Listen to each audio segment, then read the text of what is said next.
Do you want to be one of the best healers on your New World server? Do you want to be praised by your party members in the dire straits? Or maybe you just enjoy helping others? Well, probably this video is for you. I do enjoy playing support characters in online games, and New World is not an exception. In the first 300 hours I pretty much focus on a pure healer character in the New World. I have tried a bunch of different setups and builds, swapped my attributes around several times, failed with several ideas and succeed with others. And of course I have farmed too much PvP tokens than anyone would like to admit. I have done healing in the endgame dungeons like Garden of Genesis and Lazarus Instrumentality, have done healing in the open world elite locations, smashed enemies in raw mid-scale PvP, trolled people in solo PvP, and have done my part during laggy siege warfare in current state of the New World. In this video I would go over attributes and every single ability and passive on the life staff passive tree. I would go over in-game settings, all 3 armor weights, 2 distinct passive tree builds, all viable secondary weapons, gear acquisition on level 60, and potential upgrades in the future. In the end of this guide you should have solid idea about healing gameplay for every single situation. This guide gives several possible build options for different gameplay styles and of course party compositions. So without further ado, let's go for the first chapter. As a healer you pretty much cornered into focus and constitution attributes. While weapon attribute conversion gems do exist, current state of them is questionable at best and simply waste of potential on a pure healer. I already tested 300 intelligent conversion builds for the life stuff and it simply does not work. So attributes on a pure healer revolve around combination of focus and constitution. Remember that healer is simply no healer. Focus is really important for threshold buffs on 50, 100, 150 and 200 attribute points. Focus also scales your life staff weapon damage. That in turn scales your healing output with life staff skills and auto attacks. During leveling I recommend first to go for 100 focus, then 50 constitution, then 150 focus to get 20% healing bonus. Then healer should get 100 constitution to achieve 10% HP pool buff with your heavy and medium physical armor stats. Remember that light armor gives almost no benefit from this attribute cap, but we will discuss armor choices a bit later. As a finishing attribute touch, 300 plus focus is the final goal on any healer build. Actual buffs on 250 and 300 focus are marginal at best and do not work in the most pressing moments of boss arenas and PvP. Going on very low mana to proc 300 focus mana regen bonus is really bad idea that can wipe your party, while 250 focus bonus only work outside boss arenas where mana management is not really required. While it is tempting to go for 200 constitution or damage scaling on other attributes instead of 300 focus, you actually need to remember, you also scale your weapon damage and healing from every single attribute point in focus. So in simple words, going over 300 focus is still viable option for better healing. So with the attribute groundwork done, let's actually jump over to the next chapter with analysis of all 6 life staff active abilities. Life staff as any weapon in the New World have 2 passive trees and 6 active abilities. Let's start with the Divine Embrace. First note that this skill have really bad cast time of 0.75 seconds. Only benefits that this skill have are achieved with 3 extra passive points to get conditional chain healing. On paper it can sound as solid healing on demand. In actual reality, if your group start to receive damage outside the tank and you need to heal more than 2 party members at the same time, well, you either have issues with your party composition or people actually not dodging boss mechanics. Or maybe simply someone overextending a PvP situation, who knows. Or maybe you are just run over by superior numbers. 8 meter chain range makes Divine Embrace questionable at best, and overall, Divine Embrace is a bad skill designed around sloppy gameplay and cast time of this skill will get you killed. And remember, well, that healer is no healer.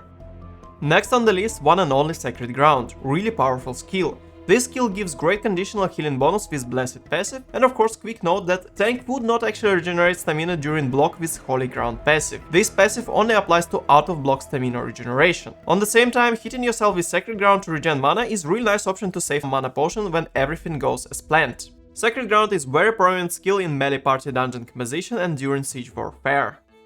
Next on the list is Splash of Light. At the moment this skill have very limited gameplay. Once again, it will only really heal your party members if everything goes south. And to be fair, 50% weapon damage heal is waste of skill bar space. It is simply the weakest healing skill on the tree. Shared recovery passive is marginal at best, and only real gameplay benefit of Splash of Light is party-wide debuff removal with Purify passive. But in the current state of the New World, I do not see any pressure to actually have this particular ability and passive in the build.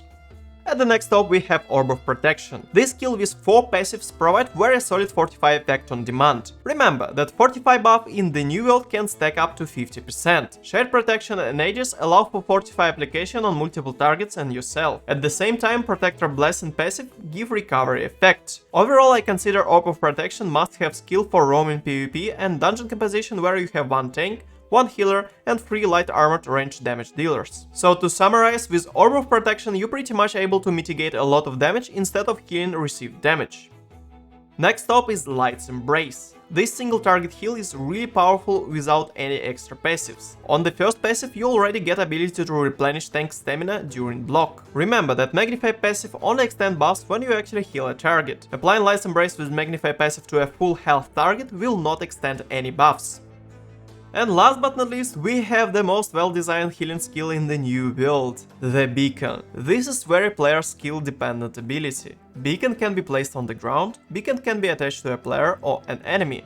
Beacon cannot be attached to a healer, but this would be too much power in one hands. When attached to the enemy, it will not heal an enemy, it will always heal your allies. With 2 extra passives, Beacon becomes best in slot healing skill. It have rather long cooldown at the first, but pretty much with cooldown recovery gear and other life stuff passives you can place overlapping or back-to-back beacons. Quick note on the Speed of Light passive. Beacon will not apply haste to full health target. Haste can be applied when you actually heal the target that have non-full health. This behavior unfortunately makes Speed of Light passive from potentially group mobility tool into a dead weight. And this is pretty much your 6 active skills on the life stuff.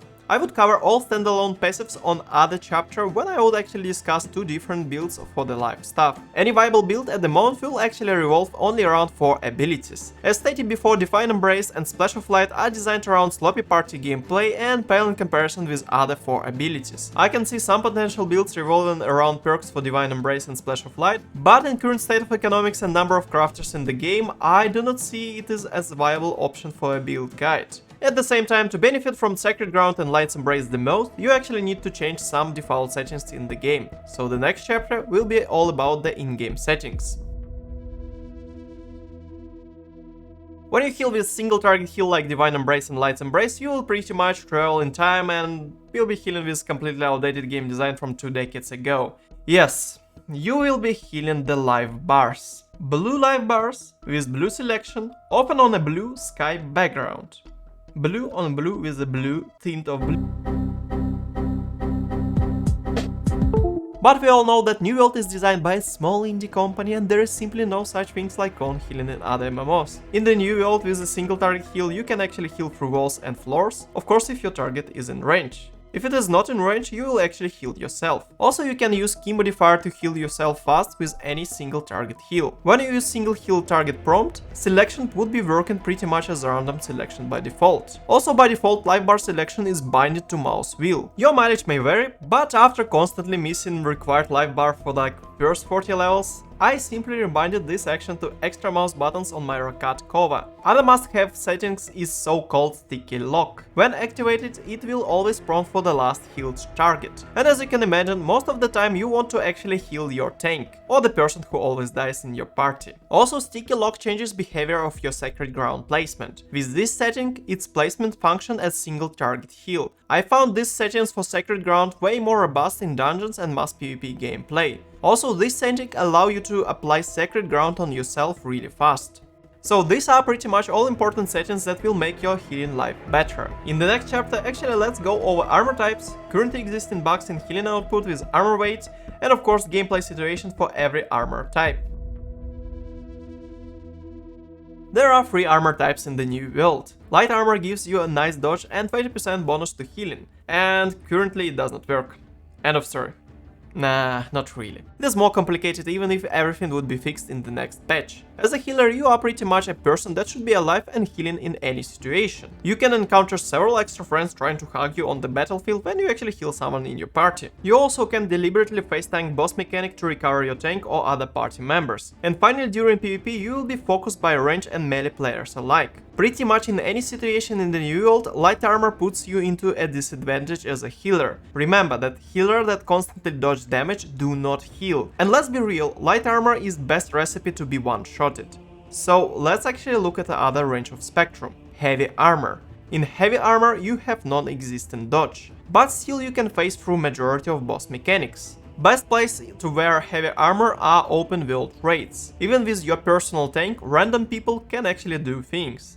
In solo PvP situations, Beacon plus Sacred Ground plus heavy armor will make anyone without ability to press more than 3 buttons just rage quit on the spot. Also, in the current state of the siege warfare, you will not be able to dodge anything. So heavy is a must in mass PvP. But speaking about dungeons, I find myself actually predominantly using medium armor. Medium armor dodge allow not only for phase through mechanics, but also allow to cover enough ground in certain situations. In mid-scale and roaming PvP, you will also probably want to have medium armor. As stated before, you will be focused, and while light armor simply do not give you any suitable protection, heavy armor is just a death sentence, just like an ice tomb on ice gauntlet. Mobility is a king. Medium armor dodge saved me numerous times in mid-scale PvP, and it still possesses enough damage mitigation to eat up several hits from ranged weapons. Medium and heavy armor also works greatly with 100 constitution bonus. And quite interesting feature of weight system is ability to swap between borderline medium and heavy armor with only 3 armor pieces. For 22.9 medium weight, I am simply running heavy chest and pants with light gloves, light boots and medium helmet. And I swap with 3 heavy pieces into heavy when required. So this is pretty much it for everything on choice of armor type. Heavy armor for open world raids, siege and solo PvP. Medium armor for dungeons and mid-scale roaming PvP. Of course light armor if you want to suffer. And of course I would actually talk even more about armor perks in gear selection. But next I would actually talk about 2 distinct builds on your life stuff. First we would start with the build that is suitable for melee party gameplay in dungeons, siege warfare and open world raids.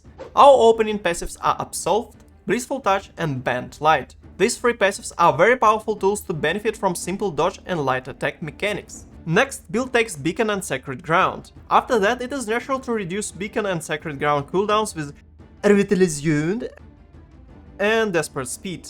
Infused Light and Radiance Blessing passives takes Beacon to a next level. On Mastery level 10 you can finally take Light's Embrace and Inspire passive. Take Holy Ground and Blessed passives next to gain maximum benefit from Sacred Ground. Then Sacred Protection, Intensify and Mending Touch. These 3 passives gives you increased killing potential and debuff removal, but require a combination of light and heavy attacks. After all previous investments, you can finally take Divine Blessing. This passive is pretty much a must in any build that actually goes for Sacred Ground. And as a final touch, you can take Protector's Touch and Protector's Strength to increase your personal survival. As you can see, this build is very positional, but as a reward you achieve insane levels of raw healing. As mentioned before, this build ignores passives like Speed of Light and Magnify since they only apply if you actually heal your target. Speed of Light and Magnify do not work on full health target.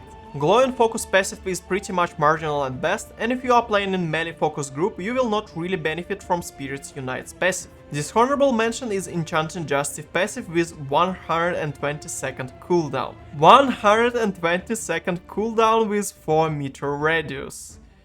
Yeah, that kinda exists. And as you can see, I totally ignore any mana management aside Holy Ground. Mana potions and mana regen food actually exist in the game. There is simply no excuse to waste a lot of passive tree space for mana management. So this build is very straightforward. Stick a beacon on dangerous enemy during boss arenas, or just shoot beacon into a tank during pulls.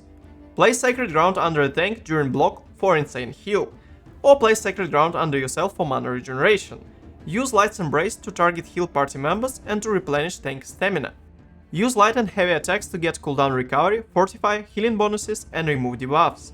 Remember that you are actually healing with your attacks as well, and don't forget to dodge to get bonus from your dodge passive. So this is pretty much it for the first build. Next on the list we have build that is suitable for more mobile groups and roaming mid-scale PvP. I was using this build in group of 3 mages, 1 tank and of course myself a healer. But even with the melee group and PvP scenarios you actually want to have this setup as well. Our opening passives are Absolved, Blissful Touch and Band Light. Take Beacon, Light's Embrace and Orb of Protection next. Then upgrade Beacon with Infused Light and Radiance Blessed passives. Achieve cooldown recovery with Revitalization and Desperate Speed.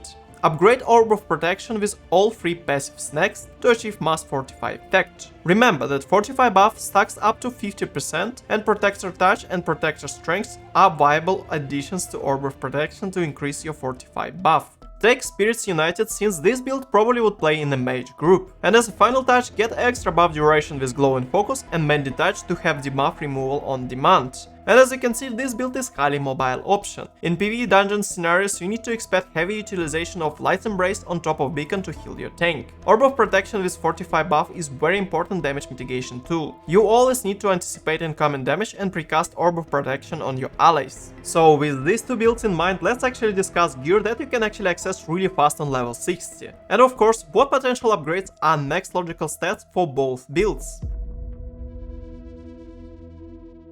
While you would be leveling, gear acquisition in New World is pretty much straightforward. Just buy and equip things with Focus or Constitution. And only around level 49 plus you can actually start to pay close attention to your gear. First of all, I would highly recommend tier 5 or tier 4 faction life stuff as a first serious purchase. Of course, lower version is tier 4 on level 49 and tier 5 version on level 60. It is simply the best in slot perk wise and it is very accessible. As a gem, I recommend using Diamond Gem that give extra healing on full health. As the next step, I would recommend actually investing into tier 5 armor sets. First of all, you can attribute swap your faction armor with tier 1 sigils into Focus and Constitution. Second of all cooldown recovery is very powerful perk on your gear. Remember that Beacon and Sacred Ground have very long cooldowns. Cooldown recovery gear alongside with the life staff passives like Revitalize or Revitalization allow you to not only cast a Beacon and Sacred Ground back to back, but in some cases even overlap some of them. Tier 5 faction gear can be a bit of a grind to get, but trust me, it is very solid foundation that allow you to beat any endgame encounter. But is there any other perks that can actually suit showcase builds? On a Sacred Ground build, I highly recommend to actually get Fortify and Sacred Ground.